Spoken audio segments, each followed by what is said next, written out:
as I don't see anybody else up here but us, and as the first panel on the list of panels was the energy panel, I guess I will begin the show.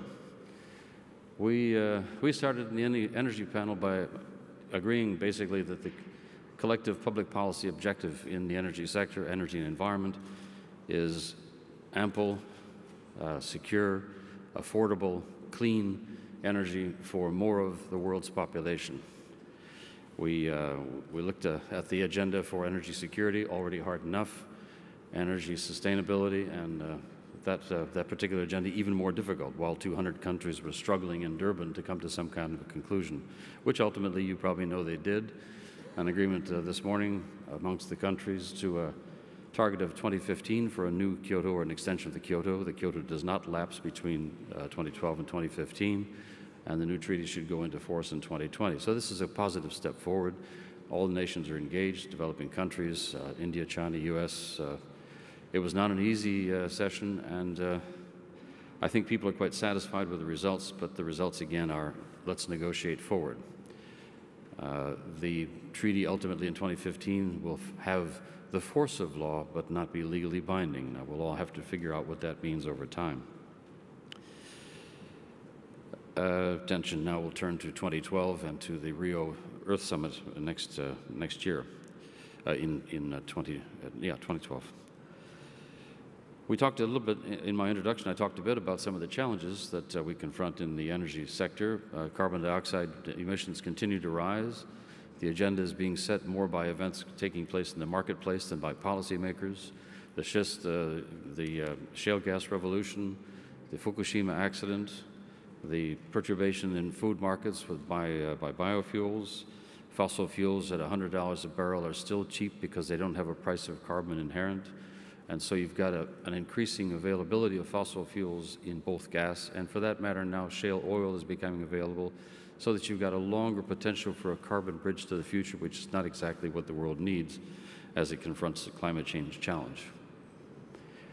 The three panelists came at this with a very different attitude. They didn't continue the discussion of the challenges or wring their hands about how tough this is going to be.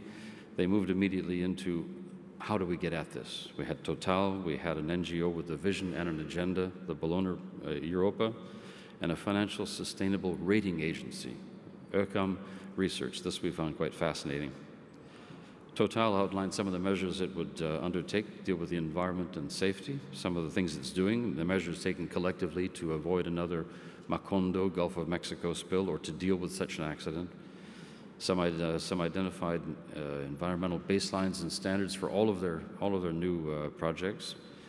Other measures included internal targets like reduced flaring, more basic issues like getting more out of oil and gas deposits through enhanced oil recovery, using perhaps carbon dioxide as the feed, and to identify the policy objectives without Total. If they put a message across to policymakers, it was, tell us what you want us to accomplish. Don't tell us how to do it, and get your regulations and policies clear to us so we know where to invest and what we can do.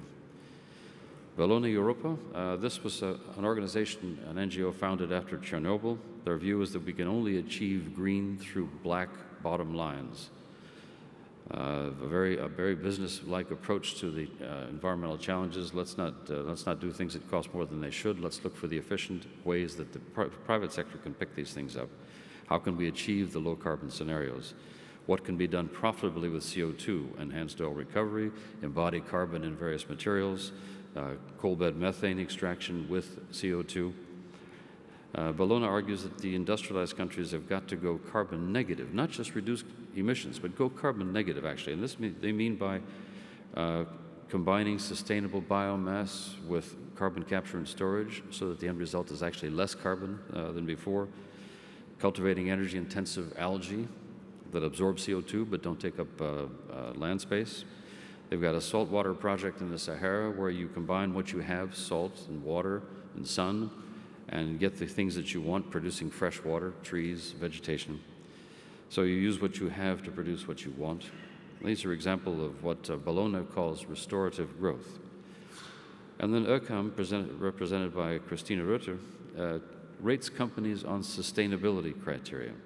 The objective is to inform potential investors on whether there is an environmental risk profile in a company that's undertaking investments. If you want my money, I want to know that you're not going to put me in a position where my money is at risk because you took an environmental chance that you shouldn't have. EUCOM rates on climate awareness, progress towards lower CO2 emissions, the reduction of environmental risks in investment proposals, worker safety provisions, protection of human rights and livelihoods, transparency on payments to governments. So you got all kinds of things in here. You've got human rights, environment, transparency, but Bellona will put out a rating on this, and the people who are potential investors will add this to their risk categorization of a given investor. And I have to say that at the end of our 2 hours, the group didn't come away with Kishan Mahbubani's optimism, but they did come away with a sense that there are things that can be done, that we can still achieve the objectives we set for ourselves. The 2 degrees, by the turn of the, is not dead, it's dying, and there isn't much time left. We haven't got a lot more time to talk, and I sort of wonder if a treaty in 2015 that takes effect in 2020 is fast enough.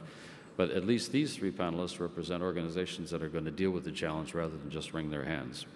So we were quite satisfied with the results of that and move forward from there. That is, in brief, a summary of where we were yesterday. Thank you.